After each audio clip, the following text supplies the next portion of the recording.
avons vu, en parlant du mouvement sioniste, qu'il y a des néologismes qui ont fait fortune. Et au contraire, il y a des néologismes qui ont fait faillite. Un peu comme à la loterie.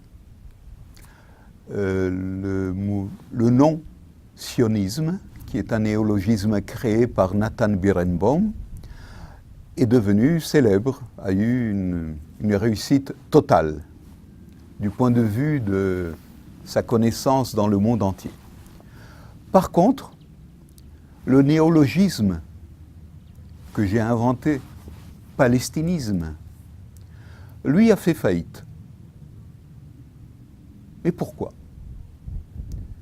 Pourquoi? D'autant plus que, par exemple, le néologisme peuple sionien, qui est une absurdité, lui n'a eu aucune réussite. Ça ne viendrait à la pensée de personne dans le monde de dire peuple sionien. Mais, par contre, le néologisme peuple palestinien, lui, a fait fortune. Exactement comme le néologisme idéologie sioniste. Sionisme, oui. Palestinisme, non. Sionien, non. Palestinien, oui. Mais sur quelle base? Sur quel fondement linguistique, historique? Sur quelle logique de pensée tout cela se fonde? Sur l'arbitraire, uniquement.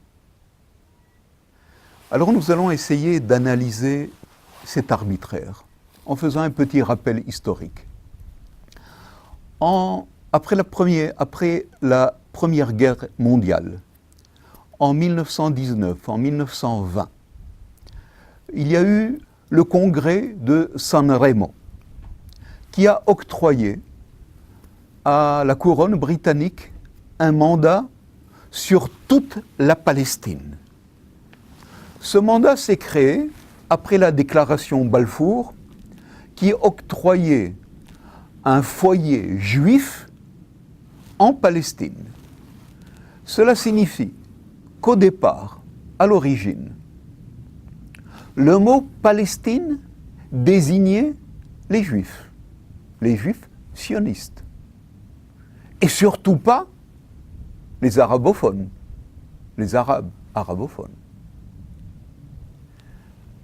Mais comment se fait-il alors qu'aujourd'hui, le mot palestinien désigne uniquement les arabophones et que ce mot a été délaissé par les sionismes alors qu'ils l'ont employé pertinemment ou de manière illusoire pendant des décennies. Par exemple, en 1936, à la commission Peel, créée par le mandat britannique, pour trouver une solution à ce qu'ils appelaient le conflit entre les sionistes palestiniens et entre les arabes palestiniens. Le représentant arabe, Abdel Hadi, est sorti de la chambre de cette commission en colère en se mettant à crier aux représentants britanniques « Ne nous appelez pas Palestiniens. Les Palestiniens sont uniquement les Juifs. Ce sont eux qui s'appellent Palestiniens. Nous nous appelons des Arabes et nous faisons partie intégrante de la Oumma arabe, de la nation arabe. » C'était en 1936. Mais alors, pour quelle raison, en 1964, avec le fondement du Fatah, il y a ce qu'on appelle la charte palestinienne. Pour la première fois, des arabophones adhèrent à ce néologisme. Et il faut comprendre que le sionisme et le palestinisme sont en réalité des vases communicants. Tant que le sionisme s'appelait palestinien, le mouvement arabe n'utilisait jamais ce terme. Et lorsque petit à petit le sionisme est revenu à son appellation israélienne, Eretz Israël, le pays d'Israël, les arabophones, peu à peu, ont commencé à exploiter le terme Palestine, en pensant que c'était une bonne trouvaille, vu le prestige de ce nom en Europe et chez les Occidentaux. C'est donc une exploitation politique d'un terme à une vision idéologique. Il n'y a donc pas plus de peuple palestinien qu'il n'y a de peuple sionien. Mais aujourd'hui, le mot Palestine et le terme peuple palestinien est tellement en usage qu'il est devenu une sorte de vérité absolue. Et pourtant, cette vérité absolue n'est pas si absolue que ça chez le Hamas, chez le mouvement palestino-islamique. Eux-mêmes ne se nomment jamais palestiniens, entre eux. Mais pour des besoins extérieurs, pour l'Occident, ils font usage du mot palestinien. Petite remarque concernant le mouvement palestiniste islamique que représente le Hamas, ou bien le djihad musulman. Le Coran lui-même appelle le pays d'Israël Ard Beni Israël, qui signifie le pays des fils d'Israël. Le Coran ne fait jamais usage du terme Palestine.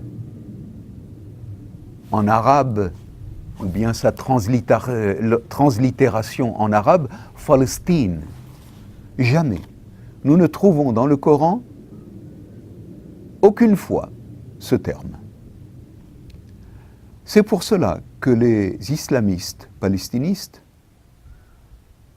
eux-mêmes fidèles au Coran, ne font jamais mention, ne font jamais usage du mot Palestine. Entre eux, ils utilisent le terme Shem, exactement comme le mouvement Daesh. Shem représente en réalité le pays d'Israël, la terre d'Israël. Il vient d'une racine qui signifie le pays du Nord, le Nord par rapport à la Mecque, donc le pays d'Israël. Et ce terme, ce vocable, est en usage interne chez les islamiques palestinistes et en usage externe, il se nomme palestinien. À présent, il nous faut comprendre que si le sionisme et le palestinisme sont deux vases communicants, et qu'en réalité, le palestinisme n'est que le reflet, le miroir difforme du sionisme, il ne faut donc faire usage du terme palestinisme qu'en réaction et qu'en rappel au terme sionisme.